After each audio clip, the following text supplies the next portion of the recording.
мошенник жана Калбатой Сүйүмкан деген төрөптүр дейт. Же документи жок. Кадыр расмий справка алып келдиңиздерби? Ошо жетишпей калды, бери берсе деп.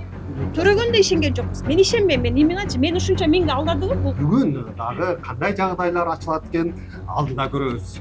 Сотко чакырса келбей жатат, сотко чакырса.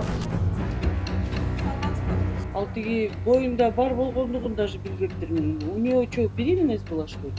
Бул конченыйдан мы? Кечиресиздер сөздөрүмөчү. Мегечи мага деле Дагы башка жабырлануучулар. дагы койду. Келсе эле бүт эле Сүйүмкандын эмелери да, жабыркачылар аябай көп экен да. Реальный срок керек да. Судьяны алдап, жоопкерчиликтен качып атат деген сыяктуу ойлор жаралып атканын ачык билдирди.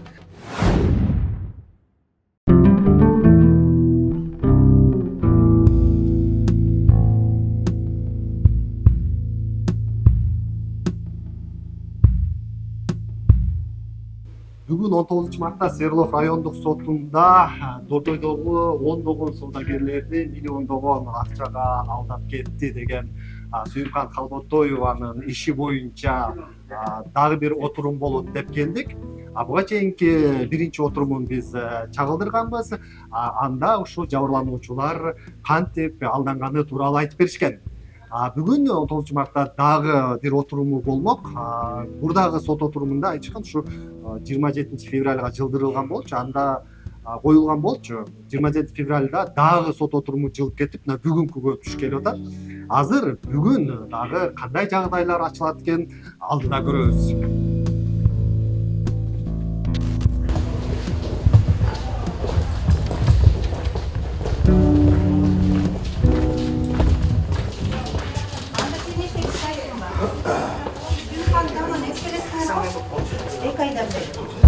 Эмнеге жылдырып атасың? 2 саат калгандачы.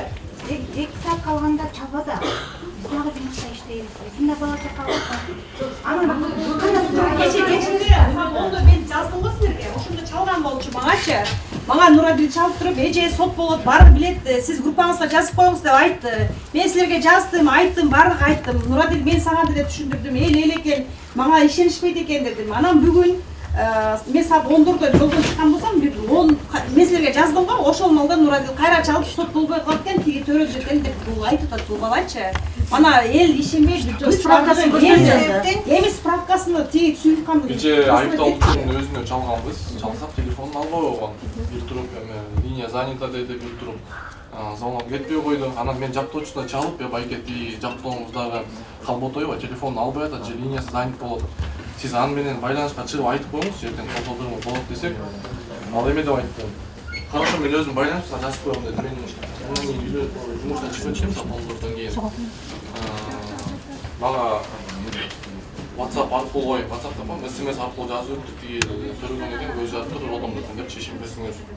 Жок, бизге андай кереги жок. Справкасын бергенде Анан биз айттык. баарын билишибиз керек. Биз айттык, байке, бизге тактоо беретін эмес, справка керек. Алып келип Кыргызча бергиле десек. телефонду алып чыгып, кыргызча көргөзсөң бизге кереги жок. Закондун талабын талап кылып келип атабыз. Соттогусу ийимен да ошол закондо же турабыз азыр, туурабы? Сен жок дегенде төрөптүр деген справканы силер дайындап коюшуңар керек болчу.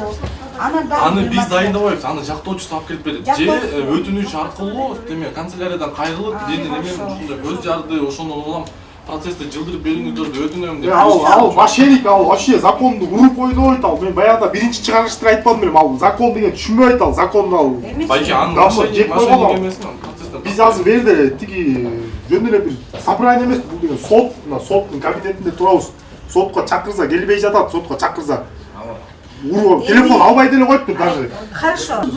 Жок, сүйлөшпөйлүбү? Азыр сүйлөшсөңүздөр болот, бирок эме конференция чыгып кетти, бир 10-15 мүнөт. Биз азыр неме болуп атабыз да, мына судьянын ооруп калганы дагы, биз Сүйүмкандын төрөшүнө мындай ушундай туура келип атат да.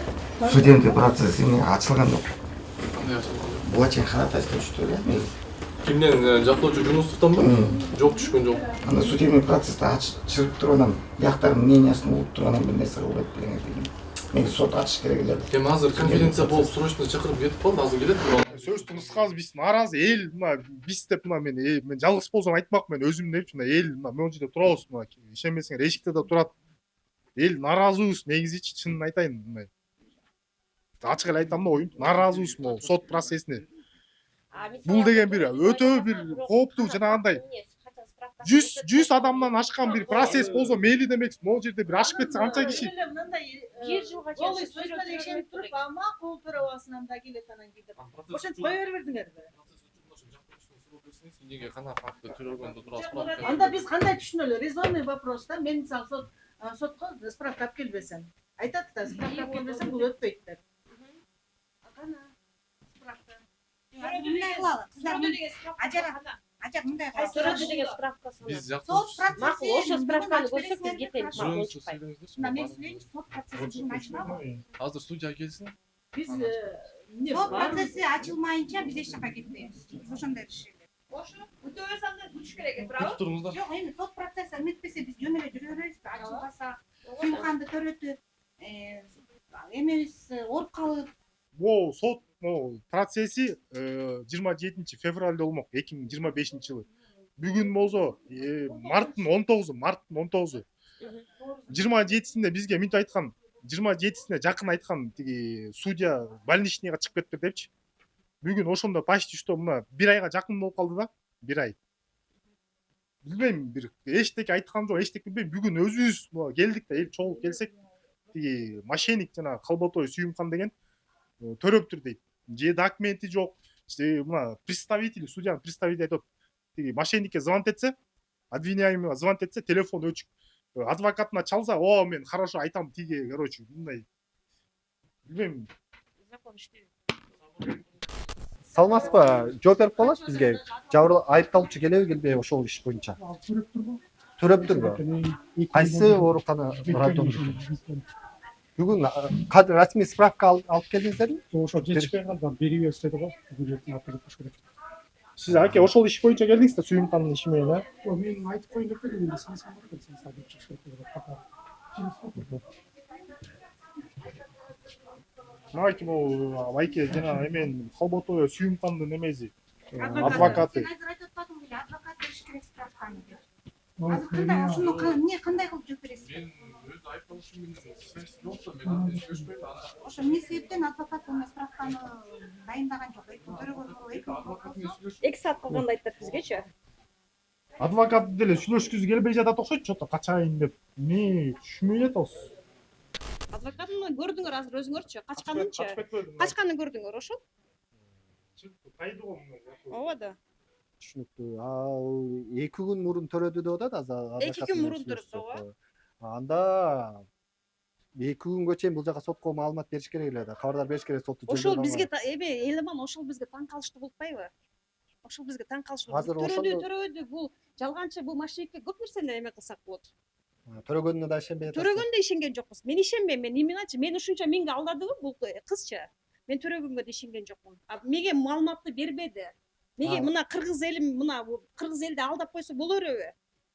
Онда баары эле мошенник болуп туруп жашаш керек экен делдер, туурабы? Сот карабаса, адвокаттары билбесе, ким билет анда, мага айткачы, ким билет? Кана чындык? Суд ачылабы экен, болобу экен? Биз күтүп атабыз, 15 мүнөт күткүлө деди. Биз сотту ачмайынча кетпейбиз бул жерден. Биз сотту ачтырып, анан кетебиз. Биз жарым элди токтогула деп токтоттук азырчы. Барбагыла биз барып келели деп турупчу. Элдер аябай көп бул кыздын аркасынан комментар жазган, бүт жакшы комментар келген жок. Мага карыз эле, мени алдап кетти эле деген эле комментарлар өзүңөр деле окутасыңар. Биз аны кошуп эме кылган жокпуз. Бизге ошо чындыкты чечип берсин, болду бизгечи башкачы. Биздин акчабызды кайтарып берсин. Ошол биздин акчабызга сатылган тамдарын сатсын, берсин элдин акчасын. Биздин требуяниясы ошол эле. Саламатсызбы? Сизди күтүп жатабыз.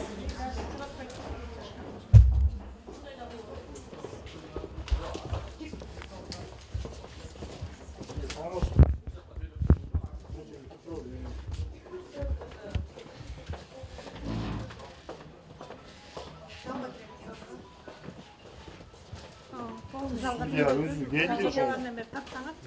Архитектурный деген. Раим Свердловский судья. Соттун судьясы. Ошондо Сүйүмкандын адвокаты келбейби экен. Качып кетти го, даже сүйлөгөнө жок адвокат.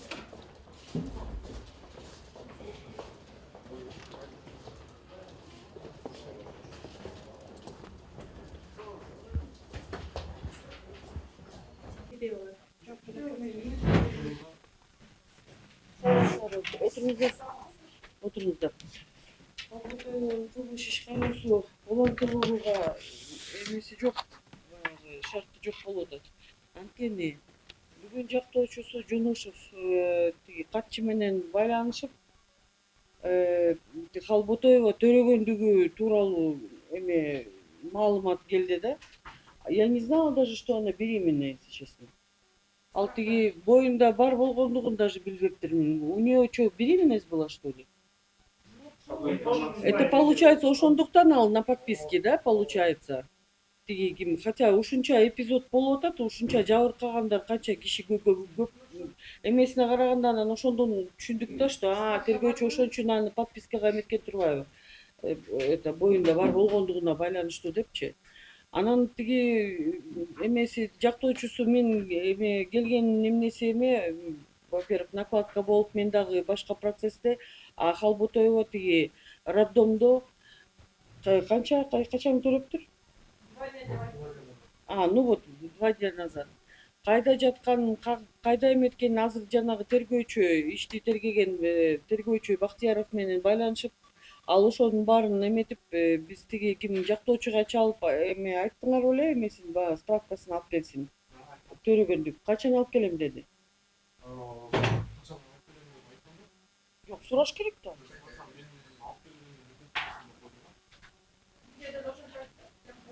Жактоочусу эме мамлекетке айыптоочу эмеси менен тиги тергөөчү менен тиги жактоочусу менен байланышып, ошо Халботоеванын жаткандыгы же жатпагандыгы, төрөгөндүгү, төрөбөгөндүгү боюнча именно жазуу түрүндө маалымат болуш керек да. Иштин ичине дагы анан жабырлануучуларга дагы биз түшүндүрүп беришибиз керек. Жарайт, Хорошо. Маалымат алабыз, анан уруксат берсеңиз дагы бир жолу жабырлануучуларга эскертип коелу. Бул жерде өзүңүздөрдү кармаңыздар, бизге келип, я понимаю то, что у вас эмоции, но вот атасыңар, келип, вы не забывайте то, что вы в суде находитесь, да, то, что вы здесь все толпой заходите, и секретаря вот атасыңар, на камеру снимаете, у него подробные Сот отурумда айтылбады эле. Камера, пожалуйста, жабырлануучуларды камера тарта берсин. Жабырлануучулар өздөрү камера алып келсе, пожалуйста, өздөрүн тарта берсин. Сотту бул тарапты тартканга уруксат берилбейт. Ошондуктан баягы түшүнүп атып, ким мамлекеттик айыптоочу айтканына дагы мен дагы кошулам. Эмоцияга алдырганыңызды дагы сонун түшүнүп атабыз, сонун түшүнүп атабыз. Ошондуктан баягы айыптоо актысын жарыялаганда айыптоону дагы колдоп толугу менен мамлекеттик айыптоочу. Бул тиги ким жартылай алып жанагындай эметкен, даже боюнда болуп калгандыгы, честно говоря, уже ошол дагы баягы күмөн жаратат да. Анан азыр тиги толук жазуу түрүндө маалыматыбыз жок болсо, биз дагы эч кандай чара көрө албай атабыз да. Мисалы үчүн жанагы төрөгөндүгү боюнча маалымат келсе, вот ошондон уже ясно будет. Если бизди тиги алдап же ошо тиги жоопкерчилигин качуу эмеси амалдары болуп атса, анда уже бөгөт кою чарасын көрүү боюнча тиги мамлекеттик айыптоочу соответственно өтүнүч келтирет же жабырлануучулар дагы келтирет. Аны ошо эмесин карап туруп, тараптардын дагы пикирин эске алып, ошонун эмесинин негизинде сот токтом чыгарып алат. Бөгөт кою чарасын өзгөртүп, камакка алып, жоопкерчиликке тарткангачы, бул атайын эме жазадан качып атканына байланыштуу депчи. Андай болсо, өзү мисалы үчүн төрөп чын эле тиги эмеде жатса, роддомдо жатса, биз аны кантип камакка алабыз? Мына араңарда деле жактоочуларыңар бар экен, алар дагы прокуратурада иштеген, алар билет кимдин укугу бузулуп атат, жакта кимдин укугу бузулган. Жоопкерчилик тууралуу дагы. Ошондуктан урматтуу жабырлануучулар, да. Ооругандыгы боюнча жүйөлүү бир документ тастыктаган жок. Ошону айтып атпайбызбы? Ошондуктан бул жерде биз сурап кетелек, эч кандай бир адвокаттар жок. 301 эрежесине ылайык бул пилот маселесин карап коюңузду өтүнөм.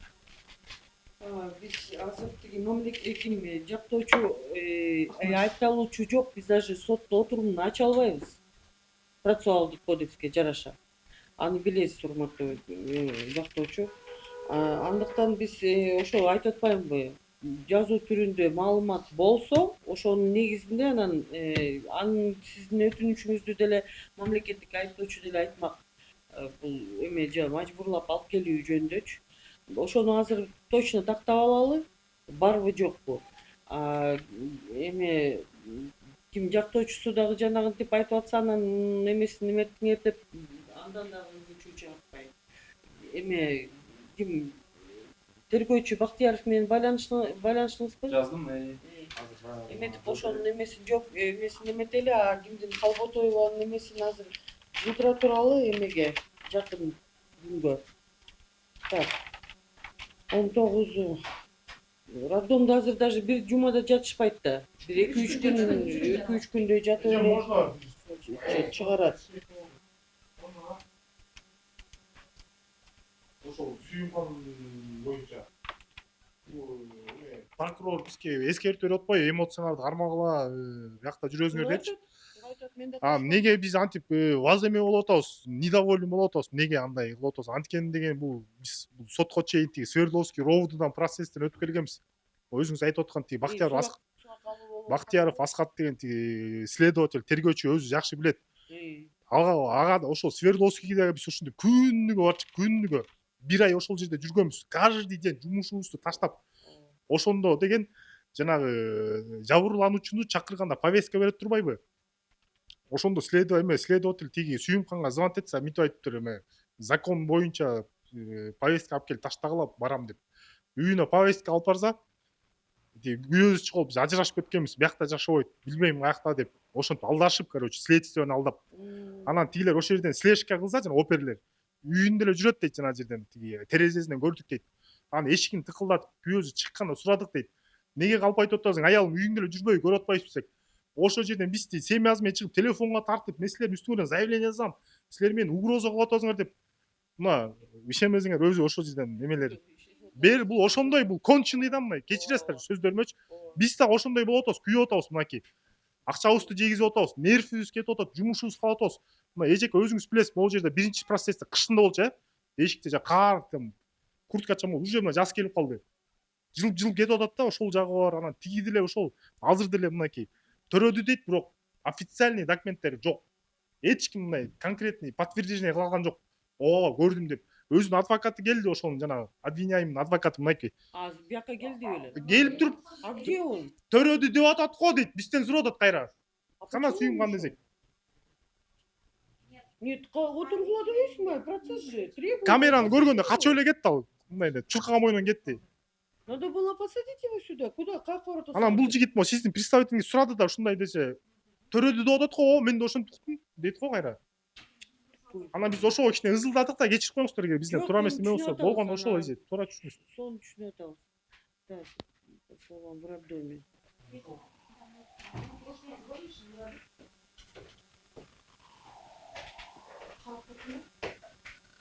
Так, эме кимге жактоочу Жунушевго чал дагы, скажи, мына 26 март саат 15:30 келсин. Иначе это самое ГГЮПкан да жиберебиз. Это госадвокат менен катыштырганга, если он вот так свои это обязанности надлежащим образом не соблюдает. Другого госадвоката пусть раз этот вот так жанагынтип потворствует.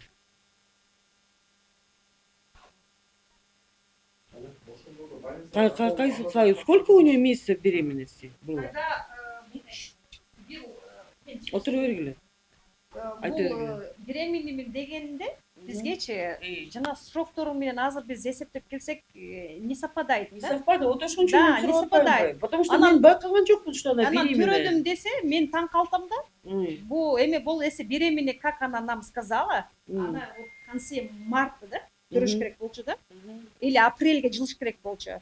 Азыр мен срочно эле төрөп калдыбы ошондо или как болуп калды, түшүнбөй калдык да бизчи. Ошон үчүн мен кече Нурадилден өзүм справка сураган болчумун. Нурадил мага чалган болчу, эже группаңызга айтпаңыз, мен кыздарга айтканда бирөө мындай кандай десем ишенген жок да, справкасын жиберчи деп турчу. Мен справкасын сураганда жок деп айтты. Ошон үчүн биз келгенге бул жака туура келди бизгечи. ишеничтен кетип калган. ишеничтен кетип калды Конечно, бул кыз. конечно. Бөйрөгүм сатты деп деген. Эми- 3 жылдан бери жүрөм да. 3 жылдан бери мен бөйрөгүмдү күйөөм сатып ийген деген да. Ошон үчүн мен күтүп эле жүрө бердим эми. Иштеп акчасын таап берет болуш керек. Мына андан бери уже 4-жылга кетип баратат. Биздин ишеничибиз ошон үчүн сиздерге кичине эме кылганыбыз да ошол болуп атат да. Анан баягы сотту жылдырганда дагы сиздин ооруп калганыңыз бизге дагы аябай табышмак болду. Неге дегенде Барыңыз больницага. жок, Больничныйды ошондо как раз эметип анан андай азыркы ишенбесеңиз спецбольницага барыңыз, азыркы көрүңүз кантип жатканыңызды. азыркы эмне. сот менен Ушундай мошенница үчүн жатып калган төрөгөнү дагы ошол бизге аябай таң калыштуу болуп, биздин кичине эмоция калтырганыбыз ошол болду. Биринчи сотубуз болбоду беле. Ошондо камерага түшүп келгенден кийин комменттер аябай көп жазылып, эмегечи мага деле Дагы башка жабырлануучулар дагы койду. Анан менин местома таап келип, мен базарда отурам да өзүмчү. Башында түшүнбөй жүрүптүм, мен кайсыл жерде отурасыз десе, клиентте адресин бере бериптирмин мен делечи. Келсе эле бүт эле сүйүмкандын эмелери да, жабыркачылар аябай көп экен да. Мен квартирада жашап кетип, менден акча төлөбөй кеткен, даже мебель алыптыр үйүнөчү толтурганы. Ошону карызга алыптыр. Ошондайлар көп болду да бизгечи аябай. Анан мындай биздин деле мындай каяктасыңар, эмнесиңер, эми сот болду деп тынчыбызды алган көп болуп атат. Мындай кызыккан эл көп болуп атат азырчы. Каматсын дегендер көп болду. Жанагы видео съемкада ошол просмотрда 350 миңге жакындап калды да, 340 чем-то тысячи просмотрчы. Мага уже звонок этип башташты уже, мага нарындан бир бала чалды. Номерин ошол алдым дейт анан, ал короче жакында келем дейт алар. Мен айтып турган сөзүм бул кызгачы реальный срок керек да, болбосо безнаказанность ушунда порождает, түшүнүп атабыз. Опыт ашып кетип атат да, мунун профессиясына айланып атат. Реальный срок Ушундай эже бул ошол мурда 1-2 жерден чыгып кеткен да. Можно деп атат да, можно, так можно. Койсо болуп турбайбы деп жүрөт азыр. Кайненеси, кайнатасы ушуларды көрүп турупчу, ушуларды билип туруп бирге жашап атпайбы? А башка бирөө болгондо айтат эле да, сен эмне булар келди депчи. Жалгыз эмес. Значит, бул семейный мошенниктер да булар. Күйөөсүн тааныйм да мен эже күйөөсүн. Малолетканы болуп келаткан. Эме базарда жүрчү мурда. Аты жөнү Руслан ошо күйөөсүн. Токмокто болот. Yüz эле жетишпейт да, шайтан да. Чорт да жаңа өзүнө деле айткансың, чортсуң. Кийинки жолу чоңураак мондай зал караса болот, эл көп келем деген аябай көп болуп атат да бул жактачы. У нас эмнеле, у каждого судьи өзүнүн залы закрепленный. Закрепленный. Астында залдарды 3-4 этаждагы судья талашып, они в очереди стоят. Астындагы 3 залга. Ошондуктан биз у нас еще хорошие условия, что бизде өзүбүздүн залыбыз бар. Биз астыңкы залдан талашпайбыз. Берки судьялар менен. Так, это 15-30 колго койгулачы, это вообще все здесь.